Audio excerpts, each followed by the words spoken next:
A sanção do presidente Jair Bolsonaro às novas regras do Código Penal, do Código de Processo Penal e de outras leis criminais foi feita com 22 vetos. A lei sancionada é resultado dos projetos apresentados à Câmara pelo ministro da Justiça, Sérgio Moro, e pelo ministro do Supremo Tribunal Federal, Alexandre de Moraes.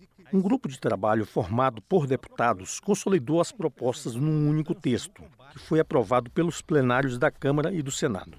A lei endurece penas para diversos tipos de crime e aumenta o tempo máximo de cumprimento da pena de 30 para 40 anos. Exige também que, para o condenado alcançar liberdade condicional, ele tenha comportamento bom, em vez de apenas satisfatório, como é hoje, e que não tenha cometido falta grave nos 12 meses anteriores. Para obter a chamada progressão de regime, quando passa do regime fechado para o semiaberto ou aberto, o condenado agora terá que cumprir percentuais maiores do total da pena, que variam de 16% no caso do réu primário que cometeu crime sem violência a 70% no caso do condenado por crime hediondo com morte da vítima, que for reincidente nesse tipo de crime. No caso de crime hediondo, o condenado não poderá contar com liberdade condicional mesmo se não for reincidente.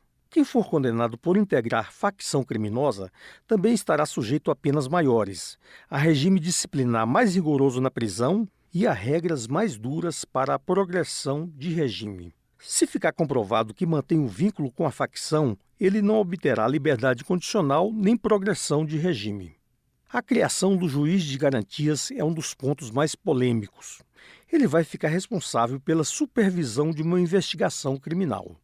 O julgamento do caso terá que ser feito por outro juiz. A intenção é evitar que o envolvimento com a investigação faça com que o juiz chegue com uma opinião preconcebida para a decisão final do processo. Quem é contra diz que a justiça brasileira não tem estrutura para separar essas funções. Isso vai gerar uma grande dificuldade operacional de implantação, do ponto de vista de estrutura, né? Nós temos aí uma realidade nacional. Essa lei é nacional, tem que ser aplicada para todos os processos, e nós sabemos que, por exemplo, 40% das comarcas no país só tem um juiz.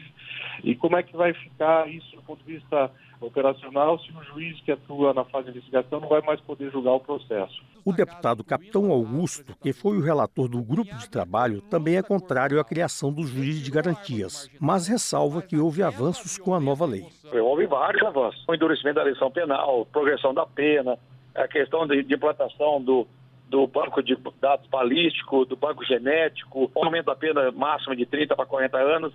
Então, se for analisar dos últimos 30 anos, esse foi o que teve o maior avanço nesta área. Mas o que atrapalhou realmente foi esse juiz de garantia que tirou o brilho, né? Porque agora não há o que fazer.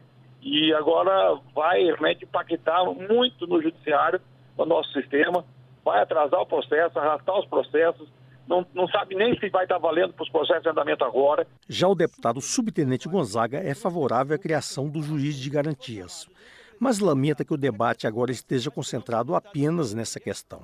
É claro que o juiz de garantias ele tem uma dificuldade na implementação. Todo o grupo sabia disso, que eram favoráveis, os que não eram. Mas ele também não é rígido o suficiente para inviabilizar a justiça brasileira. Então, é uma forma nova de fazer justiça, de avaliar os processos do Brasil.